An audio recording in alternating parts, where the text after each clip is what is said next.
In our next session, we're going to be talking about innovative programs that land trusts from coast to coast in the United States have adopted.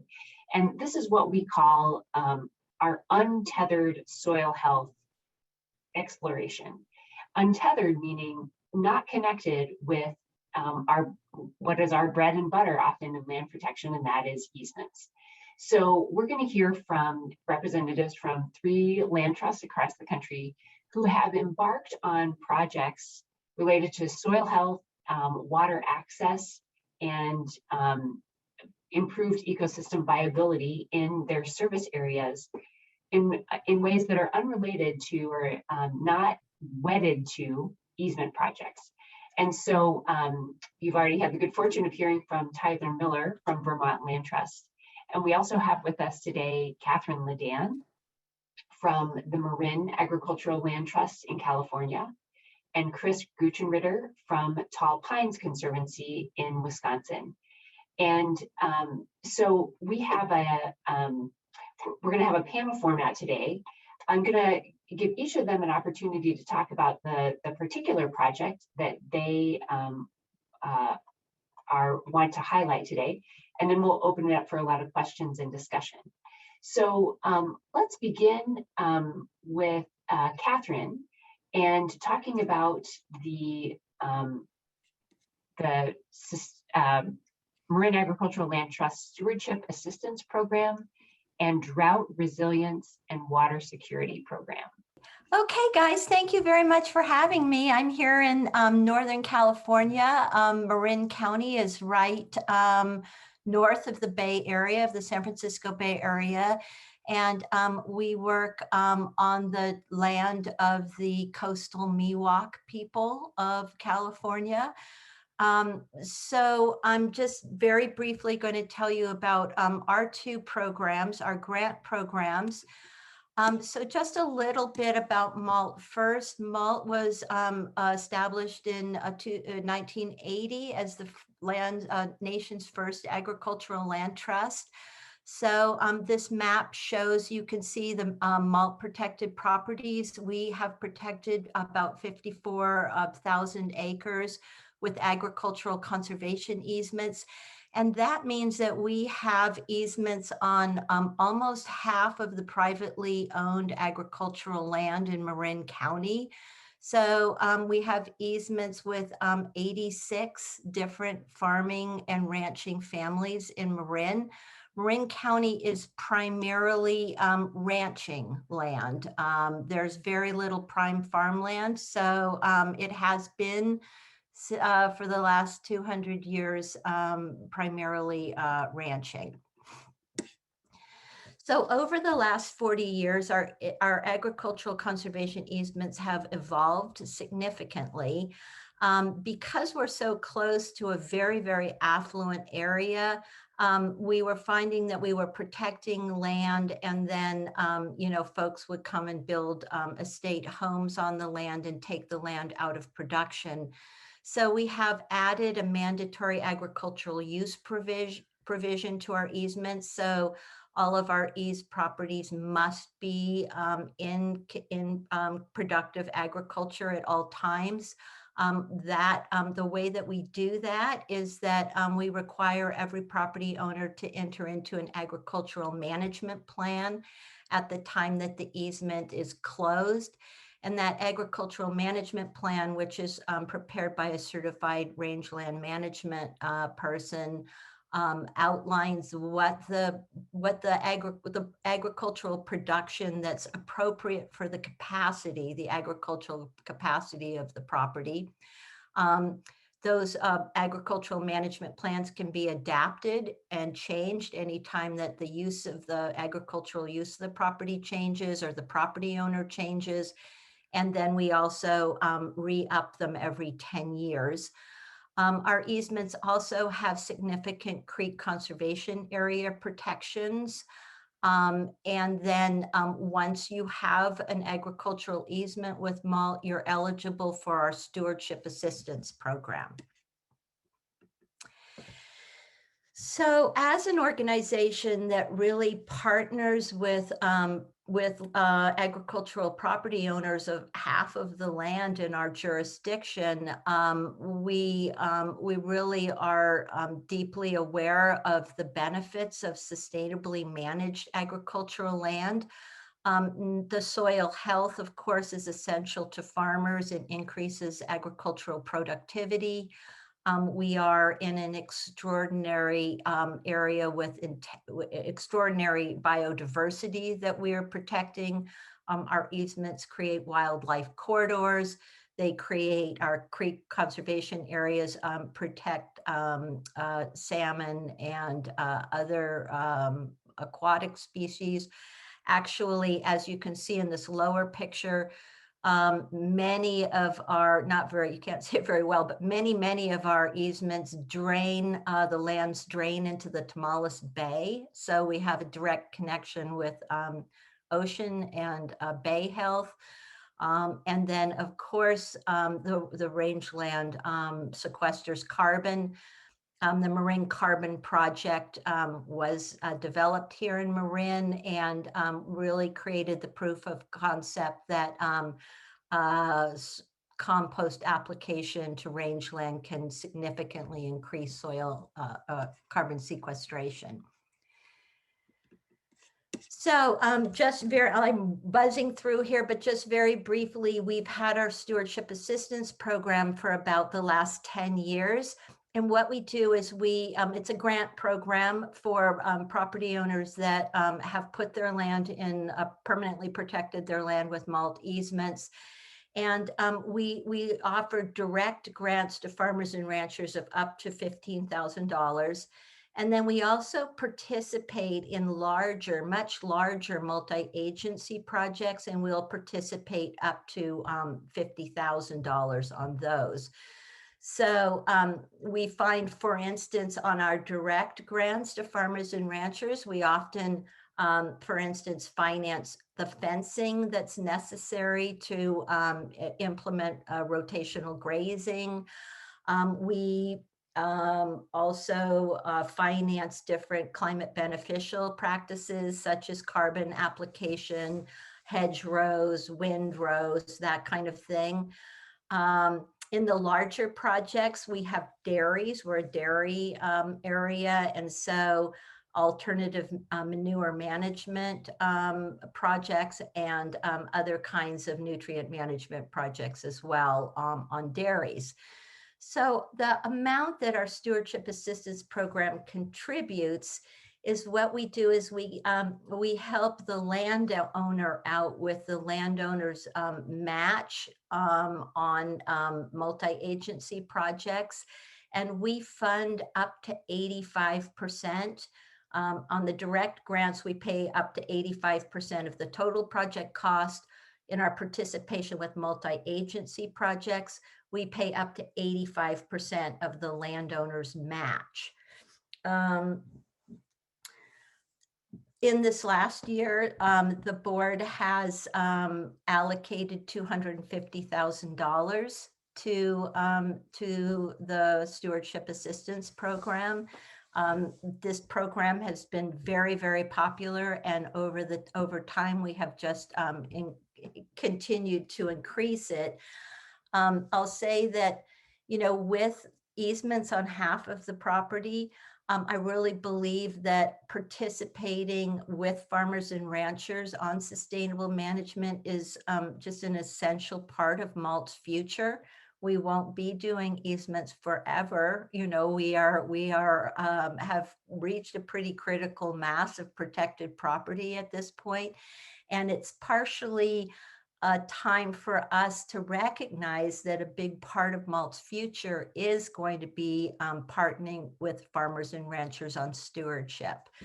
So I think that this program is really an essential part of mulch's future.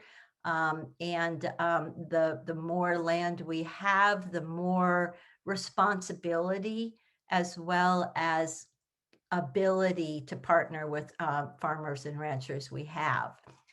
So as you may be reading, we are suffering a historic drought here in California, the farmers and ranchers that I work with haven't seen a drought like this since the 70s. So it's a very, very severe drought.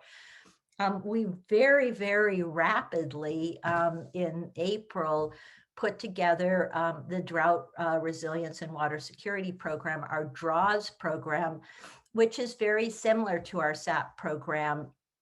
And once again, $15,000 for individual projects. In this case, we did open it up to all farmers and ranchers. You don't need to be a malt easement.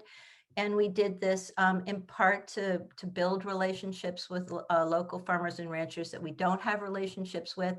And just because this is an emergency and this is something we just need to step up to the plate and be participants in helping farmers and ranchers address this historic emergency. So so at this point, we allocated $250,000 in April, and it was immediately spent. We had projects immediately for all 250,000. The board allocated another 250,000 in June, and that money is also all spoken for. So it's most of the projects that we've been funding are spring development, or maybe somebody has a spring on one part of their property, but they need to pipe water to another field. We're doing a lot of water storage, getting people water tanks and that kind of thing. Some pond restoration as well. So just to speak briefly, and I'm sure this will come up in the questions as well, I believe, as I said, that this is a huge part of our future. And we have offered these grant programs to farmers and ranchers, but we haven't, as it is untethered, if you will, from our easements. But we're moving into a more comprehensive kind of a conservation planning for our properties. And so we're really looking at the time that we enter into an easement with folks, we have the agricultural management plan prepared. Could we be really planning ahead and saying, we will permanently protect your land. We have recognized that this is the projects that need to be done for this land to be managed more sustainably. And we are going to commit funding over a period of time through SAP and DRAWS as almost an add-on to the easement at the time that we do it. We're also looking at whether we can be using these programs more intentionally at a watershed level, perhaps at a wildlife corridor, working on wildlife corridors and enhancing those. So I think these programs have a great deal of potential to develop as we move forward. The last thing that I'll say is that to me, one of the most powerful things about these programs is our ability to, we have pledged to do this, to spend this money on these projects. And often we can partner with the Resource Conservation District, who we work with a lot, who's going out to get grants to do carbon farming or sustainable management. And MALT is able to pledge our SAP and our DRAWS projects as match for those RCD grants, allowing the RCD then to raise more money to work on land that's not permanently protected by MALT. I actually feel that's one of the really powerful ways that we can use programs like that, is to work with our resource conservation districts and other partners to leverage their ability to raise public funds. So I'll leave it at that, and I look forward to answering any questions. Thanks so much, Catherine. I think we'll go right away to Tyler's presentation or comments about your fundraising and cost share from private sources, because I think it dovetails really well with what Catherine was talking about. Sounds good. Great. Yeah, so hey everyone again. No slides this time. I think I just wanted to highlight a couple of very similar in a way to what Catherine just presented, but with our own flavor. So the two kind of small program areas I want to talk about, both financial. I mean, as I said, I think in the last session that the persistently we're seeing like the barrier to implementation is financial. It's not a lot more than that, so that, like I said, there's management changes that are unfamiliar, but by and large it's financial viability, making up in revenue the increased cost of implementing some of these practices. The other thing in Vermont that I want to talk about a little bit is we've been focused on targeted retirement of the most marginal farmland on farms. And this has been kind of a gap for us that we've been working on filling.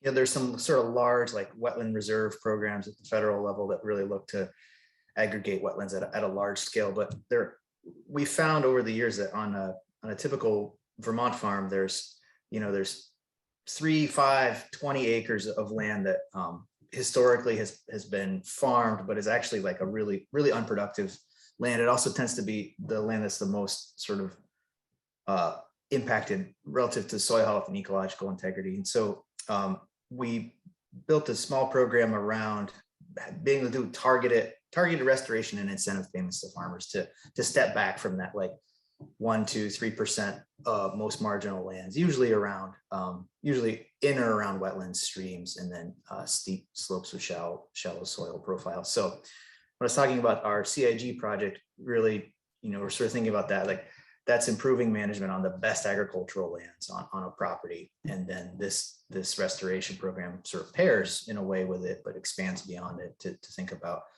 an incentive payment that is substantial enough to help a farmer step back from those most marginal areas. So we have a pretty good partnership with a couple of state agencies to fund some of that work. And then we have recruited private philanthropic dollars as the land trust. We have a separate fund that helps to pay for these incentive payments. So in some cases, the facts are such that we can apply for public funding. And then in some cases, it doesn't quite fit any other program. So we have our own to kind of fill in that gap. And that's been really successful. And so I think the key thing for me in this conversation is just a really clear role we can play as a land trust is flexible funding that is not terribly hard to access. And that's really been kind of a core design principle.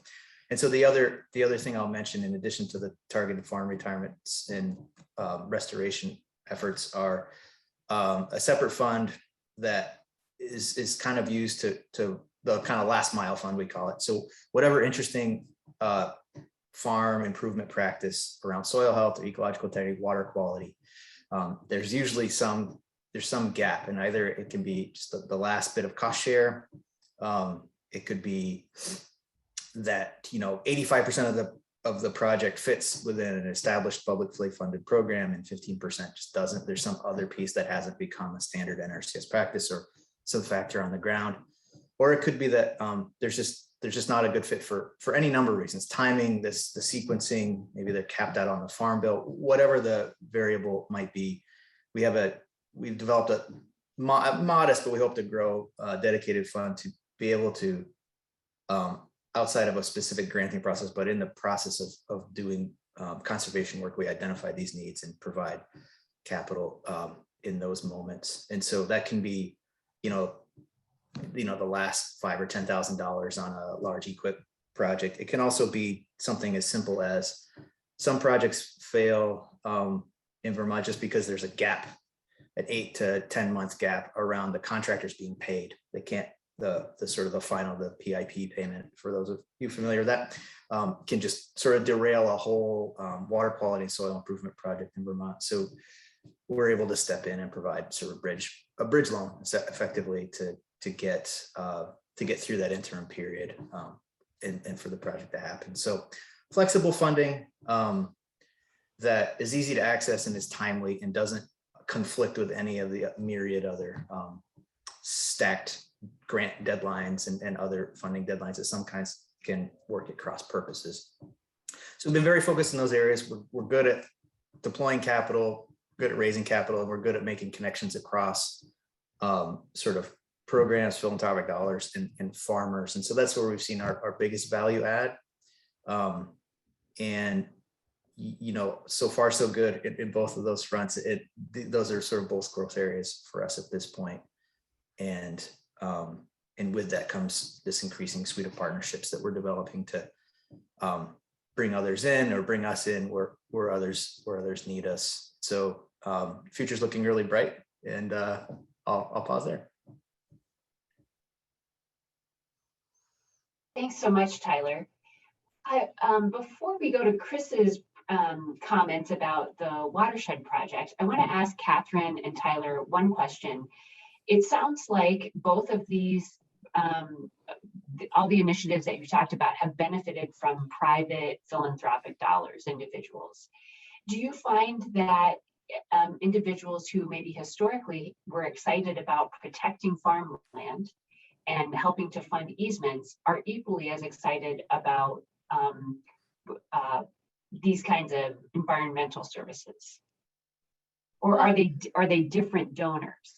I'm really glad that you brought that up, and because I really do, I agree that it is the land trust's ability to raise philanthropic funds that's our superpower. It's our ability to bring in that nimble, flexible money from private donors. And I can't answer the question about whether they're the same donors or different donors, but we're just finding a tremendous appetite, donor appetite to fund these kinds of stewardship programs. I do think it's the same donors, but it's also a huge other pool of donors. Regenerative agriculture is pretty much the coolest thing in the world right now, you know, and people just want to hop on it. And so I think it's been a huge fundraising opportunity for Malt. I mean, we raised that 500,000 for the drought resilience very quickly. Yeah, I would agree. I think there's a lot of overlap, but there is some separation to them. I think there's a segment of private capital that likes to fund innovation, and I think there's, generally speaking, public funding likes to establish well vetted programs. Mm-hmm. And so there's a little bit of a pilot and proof of concept element to some of this work that I think has a natural. We do some projects with private funding, we demonstrate success, and then public, at least in our state, public funding then sort of thing. So that's a pretty interesting project. Maybe we can start to bring that in as a potential fundable type of project. That's worked pretty well for us. Any other questions for Catherine and Tyler before we hear from Chris?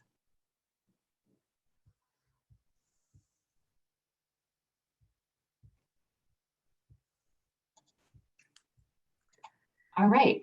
Well, next we'll turn to Chris Guchenritter from Tall Pines Conservancy in Wisconsin. And Chris, could you take about 10 minutes to tell us about your partnership in the Watershed? Yeah. Thanks a lot for having me. My name is Chris Guchenritter. I'm the land protection manager for Tall Pines Conservancy, which is a relatively small nonprofit land trust relative to Vermont Land Trust and Marin Agricultural Land Trust. But we're fortunate to be partnered with some really great organizations and entities to do some really innovative programming untethered to conservation easements, although that is our primary tool. Let's see. So there we go. So the reason I was asked to participate in this is primarily because of this partnership that we have. This is a watershed-based partnership called called the Oconomowoc Watershed Protection Program. Tall Pines is a principal partner along with an engineering firm and several other corporate partners. But I also wanted to highlight Farmers for Lake Country, which is a producer-led group, an agricultural producer-led group in the area. So the Oconomowoc River watershed is in southeastern Wisconsin, down here, part of the Rock River Basin. And so the Oconomowoc Watershed Protection Program was born out of the municipal wastewater MS4. And basically what was going on was that the municipality was looking at investing tens of millions of dollars into improvements in their wastewater treatment facility to address the impaired water quality, which was primarily impaired because of total suspended solids and phosphorus loading. And so of course the initial reaction was, let's pump some money into the wastewater treatment facility and improve our capacities. Fortunately, we had a relatively innovative thinking director of the treatment facility at the time, who was also working towards retirement. So he knew that he was going to have some time on his hands coming up quite soon.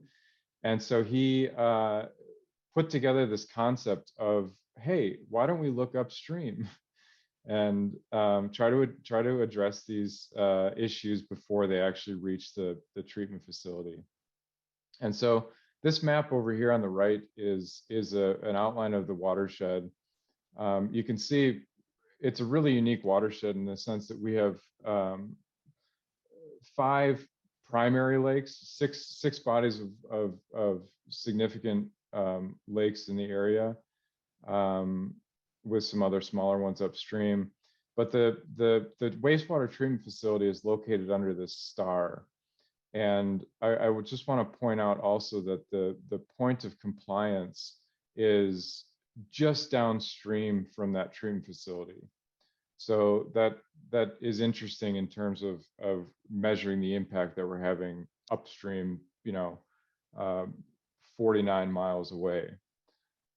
So they did some research. They found, again, like I said, that the primary issues were total suspended solids and phosphorus loading.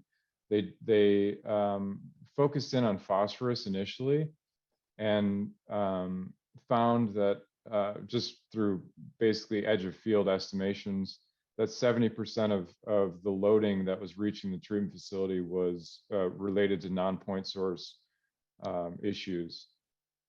In other words, agricultural issues as the primary culprit of that. In terms of land use, this is what our watershed looks like: 46% agricultural land, 19% wetland.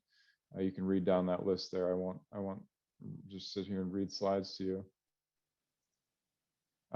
So what the program is at its core is really a landowner engagement program, a farmland owner and operator engagement program. And we work to develop relationships with the operators and engage them in long-term contracts to adopt some of these practices that we've all been talking about. Primarily, we're talking about cover crops and reduced tillage.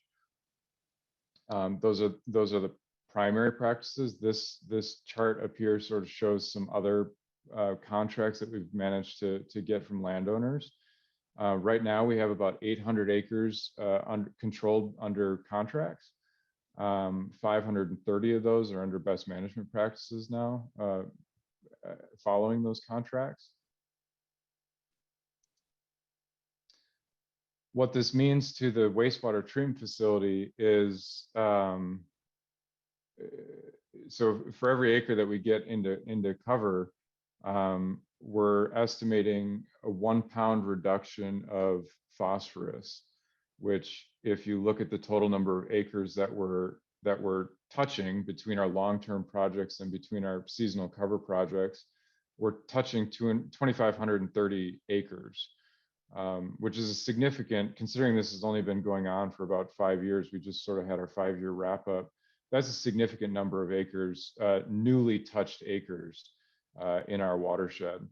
So at the end of 5 years, what that estimate turns out to is 1.2 million pounds of algae reduction within the watershed.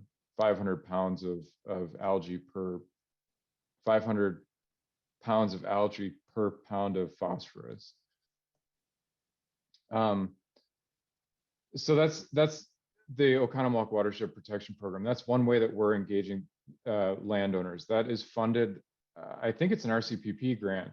In that grant, we do have money for conservation easement, but it was important to us that that was not the primary tool of engaging landowners. We have a demographic of landowners that don't quite have the appetite that the Vermont landowners have for land protection in perpetuity, we'll say. We live in a very, we operate right between Madison and Milwaukee, which is under a lot of development pressure. And so land values are very high. And yeah. So Chris, another program. Can I jump in just to ask the Sure. time that Tall Pine staff spend talking with landowners and negotiating the contracts and things? Does that funding for your time come from the RCPP project through the NRCS, or does it come from the wastewater utility? So part of both, but primarily through the RCPP money. So part of our role in the partnership as a land trust is to engage in that Farmers for Lake Country group. And so that's our primary point of contact. And what that Farmers for Lake Country group has really turned into is kind of our sort of think tank for innovation. Like, what are some new practices that we can innovate on and roll out in a sort of a research style. And so those farmers are sort of leading the discussion. And so then they also become sort of the lobbyists for some of these things. So they're sort of ground truthing some practices, and then OWPP is coming and putting a dollar amount for those practices per acre, and then offering them out to other people. And these farmers are actually helping us do some of that engagement. I mean, the best way to influence a farmer is through another farmer, not from some guy who works for a land trust that hasn't been on a farm that operates the way they're operating. Great, thanks. Yeah. So another project that we're working on right now that sort of untethers soil health from conservation easements is through fee simple ownership. And we have recently come into a very generous donation of 2 farms adjacent to each other, totaling approximately 280 acres. And it really caused us to think about, this isn't the first property in fee simple that we own, but it's the first property that we own that sort of begs to have some innovative thought put into it. It's right in a very high development area. It's it has like 1.3 miles of the Fox River running through the property. I'll get to some statistics on it in a little bit. So we've been working to put together, I have to admit that this project is somewhat in its infancy, and we just had a public hearing meeting on it last night. So I'm a little bit fried on this project right now. But this is a project where we're putting together a lot of different partners. And I made a very intentional decision on this slide that you're seeing right now to put Harvest View Farms first and foremost, and Savannah Institute right underneath it. Harvest View Farms is a private agricultural operator in the area that's been operating on this particular farm for almost 30 years. And this land is being donated to us. And so it was important for us to maintain continuity for that farmer, not to disrupt the economic viability of that farm when this donation happened. We didn't want to be the landlord in the area that just displaces a local farmer, and then we bring in all these new practices and tell them how to do it better. We wanted to make sure that we're engaging the landowners and being considerate to the context that we're really operating in. So Savannah Institute and Harvest View Farms have sat down and said, hey, how can we take the practices that we've already got and add some practices that are going to, over the long term, improve soil health and therefore water quality and all these other things that we're interested in. And we've developed an agroforestry plan for this property. So I really wanted to highlight these two partners because it's really easy for me to just put tall pines front and center, but really what we're doing is holding land and making it available for agriculture. It's really the farmers that are doing the work that gain those soil health improvements. The project is called Ravensholm on the River. It's approximately 280 acres, 170 acres of prime or important agricultural soils, 110 acres of riparian wetland or hardwood forest. So really interesting, diverse property. Important to us was to maintain metrics of success focused on soil health. And doing that without disrupting and if possible, enhancing the farm economic viability. So the object of this is really to demonstrate a economically viable, productive farm that is gaining in soil health improvements without relying upon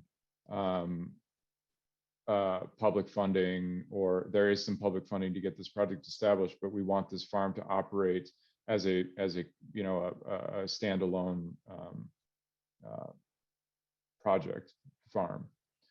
So that's the second project that we're working on. I feel a little bit disjointed in my conversations about this right now because I just had this meeting last night and I'm a little tested by it, but I'm happy to answer any questions and talk more at length about this.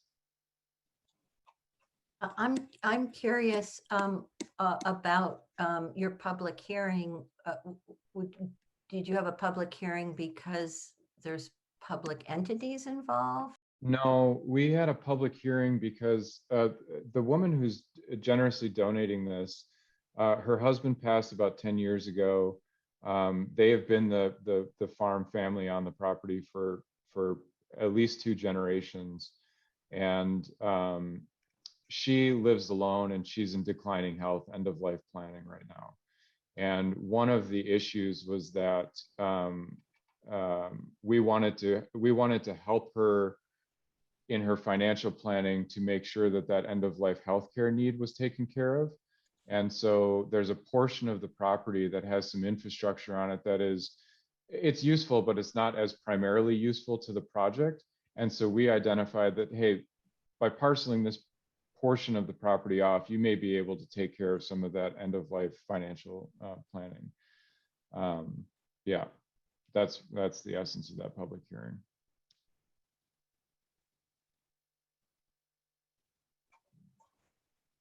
What questions do people have for Catherine, Tyler, or Chris about either fundraising for soil health practices as an entity, partnering with wastewater treatment? I was really thinking about those of you in the Chesapeake Bay when Chris was talking about water quality, and I was curious whether there's trading happening with wastewater utilities in the Chesapeake Bay.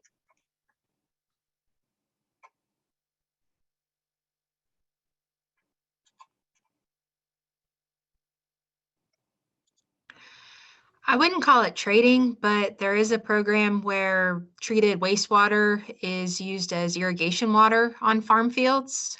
So there's coordination with that, but I wouldn't say it's an upfront pollution prevention program, but it is using a waste as a resource.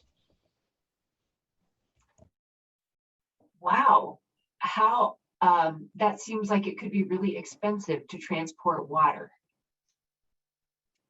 Yes, so I believe it's currently happening on one county on the eastern shore, Kent County, and that's because there are farm fields right around the wastewater treatment plant. There's been discussion in other counties, but obviously location is, and therefore the expense of moving the water is one of the primary roadblocks. there's also the ability for private sort of individual developments to have their own package plant or irrigation plant. And a few counties, I think Talbot had one, and a couple other counties had that type of situation. But also there's a huge funding source in Maryland for what is it called, the Chesapeake Bay Fund or whatever, for upgrading all of the plants for their point source. And most, I think, of the major wastewater treatment plants have been upgraded in the state. So they're looking at other potential uses for that funding. Gotcha. Mm-hmm.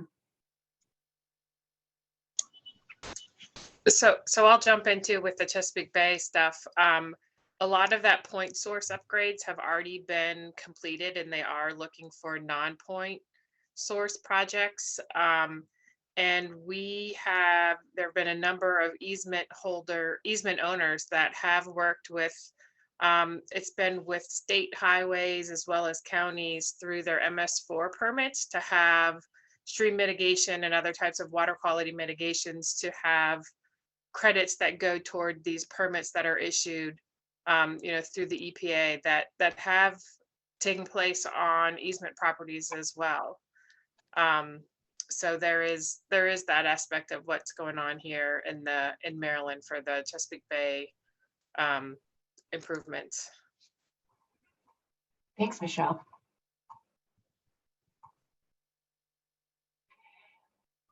Chris, Tyler, and Catherine, one of the things that we talked about in the lead up to this session was the question of timing and the duration of an agreement that is both palatable to a farmer and meaningful from an ecosystem impact.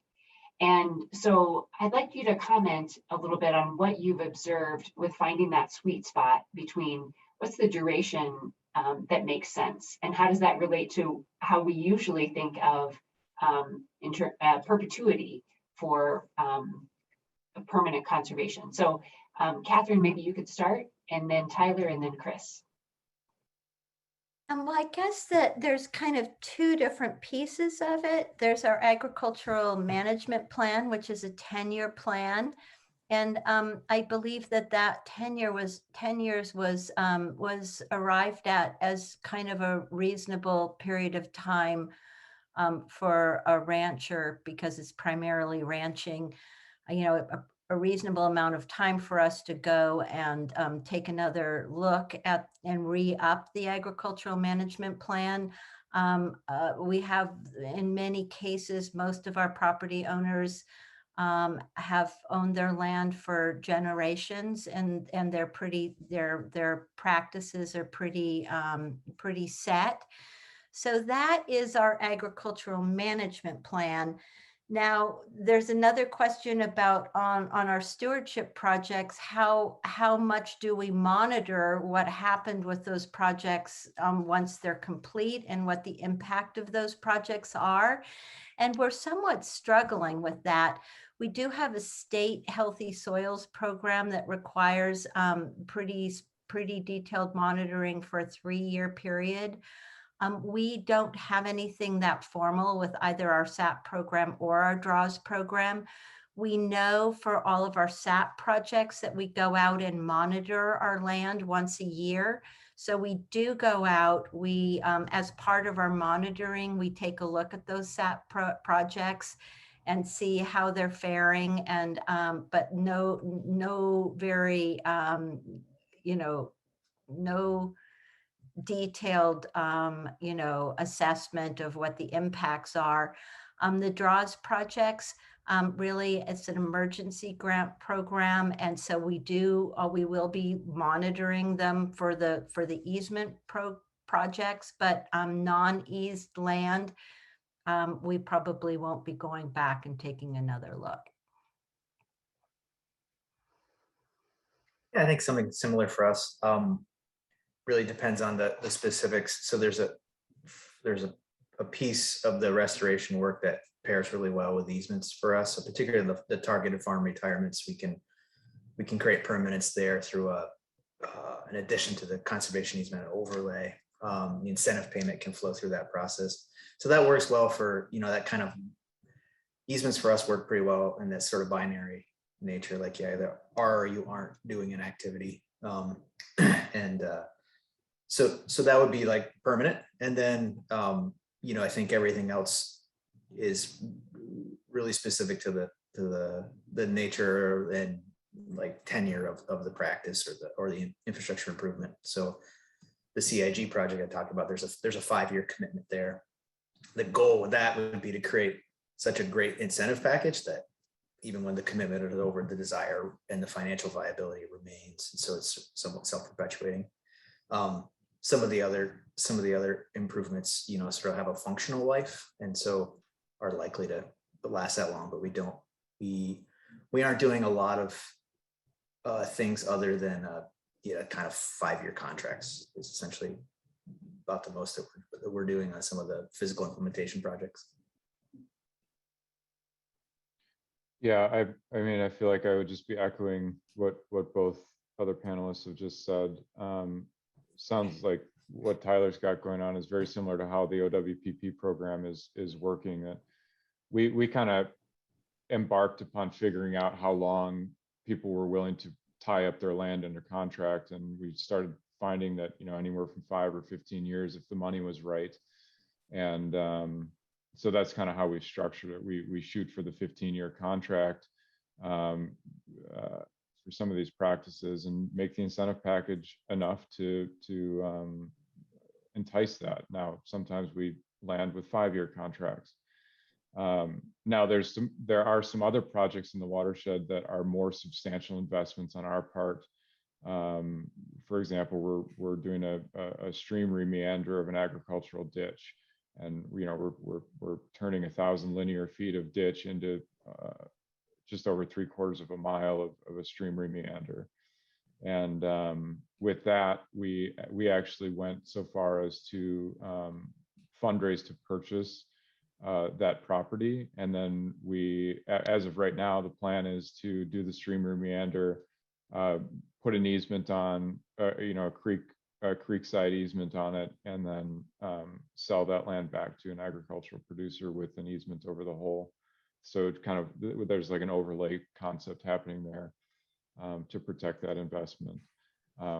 But we hope to leverage that approximately 300,000 in the RCPP money for protecting some of this land that we've got these contracts on. It doesn't make a whole lot of sense. It's a lot like the carbon models that we talked about in the last session, but it doesn't make a whole lot of sense for us to, put in 100-foot buffer along a sensitive creek, and then 10 years later, they just till it up and get an extra 3 acres of production out of there. So we are thinking about permanence, but right now it's sort of in triage. It's like, let's get this land, let's get these improvements right now.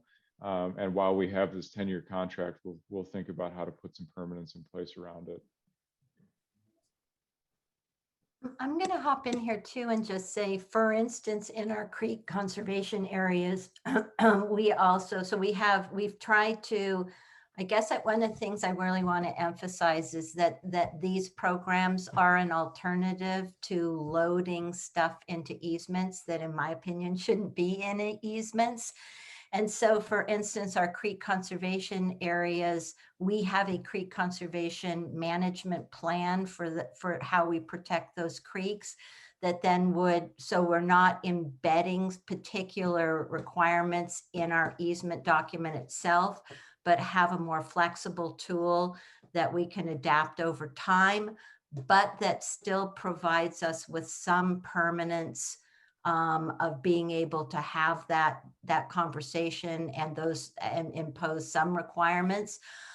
Something interesting that's happening in California is we're seeing advocates, sustainable agriculture advocates, advocating at a state level that all state easement funding should require that easements have certain sustainable management requirements embedded in the easements.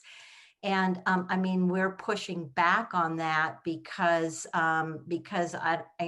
generally I think that the world is changing very quickly. We don't know how these sustainable management practices are going to evolve over time.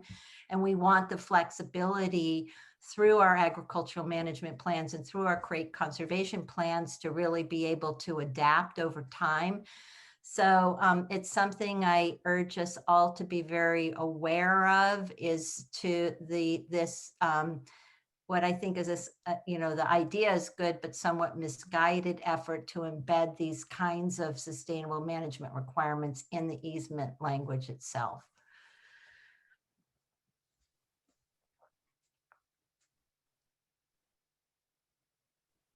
One of the things that we talked about a bit yesterday afternoon in the Ohio session was the role of livestock in soil health and a comprehensive sustainable agriculture operation, and the pros and cons, frankly, of manure being a wonderful fertilizer and a real challenge when it's in the wrong quantities in the wrong places. I'm wondering, both for our panelists and for everyone else in the session, whether you find that there are certain agricultural practices that it seems like farmers are expecting continual payments to continue to do, versus some that once they have overcome the initial startup costs, they're more likely to just be on a new path and continue rolling on. I'll just real quick touch on that. So that has been a topic of conversation with us with regards to OWPP programming. So how much of this are we going to need to continue to fund into the future is our question. And one thing that we're doing is really spending a lot of time and money on bringing in speakers, bringing in people who have done this before and can demonstrate the economic viability enhancement for these practices on their farms, so that just to demonstrate to our constituents that this is really making a bottom line improvement on your farm. And we're kind of in a we're 5 years in, but we're kind of in this pilot phase still where we haven't had those first sets of contracts expire. So we don't know what it's going to be like when those contracts start to expire. Are they going to continue on? So we really want to invest in helping to draw those connections to farmers and help them to understand how to look at their bottom lines after having adopted these new practices. How do you account for soil health improvements in your bottom line? So that's one thing that we are doing. Now, last night at the public hearing that I was talking about, the village board started asking about things like this. What happens when your project, doesn't exist anymore, or you're no longer with the organization? How do you maintain the enhancement that you've achieved? And again, I go back to that economic viability. One thing that is important to us and a metric of success for us is demonstrating the permanent or long-term economic viability of these conservation practices that we're implementing, including animal agriculture and rotational grazing and nutrient management with manure and things like that. Yeah, I can jump in. Yeah, I totally agree with what Chris just said. I mean, I might add the idea that, like, when does the investment end? I mean, it's so tied to the larger marketplace of agriculture. Some of these practices actually have a negative financial impact on a farm, right? So, and that is really sort of maybe beyond the scope of any of us, but just, I think, tying back to the ecosystem services conversation, one part of that is farmers being able to sell the product of healthy soil and clean water that they're managing for, like the CIG project I talked about. Like right now, it's like if you implement a management intensive rotational grazing practice and you build that out, it doesn't on your beef farm in Vermont, it doesn't really guarantee that you can go from selling an average per pound for your beef of $8 to $12, right? Like if you can find that market, maybe, but if you can't, then you're still maybe making the same amount of money before you implemented those practices, but the practices have cost. So I think like in some ways, like how long do you have to keep paying might be the wrong question. And, you know, like the better question might be like, how do you nest all these public values to have a long-term sustainable pathway for these things that includes consumers, it includes public entities, it includes some of these broader ecosystem services packages. When those all come together, so earlier someone was talking about the, you know, stacking. I think stacking is the answer here.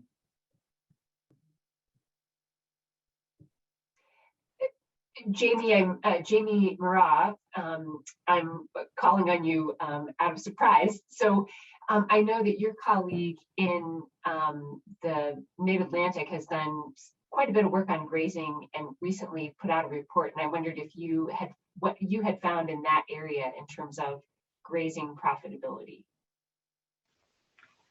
Thanks for providing some space for this, Kara. So yeah, so in the Mid-Atlantic, we have our Sustainable Grazing Project, which is focused in a 6-county area in Central Virginia.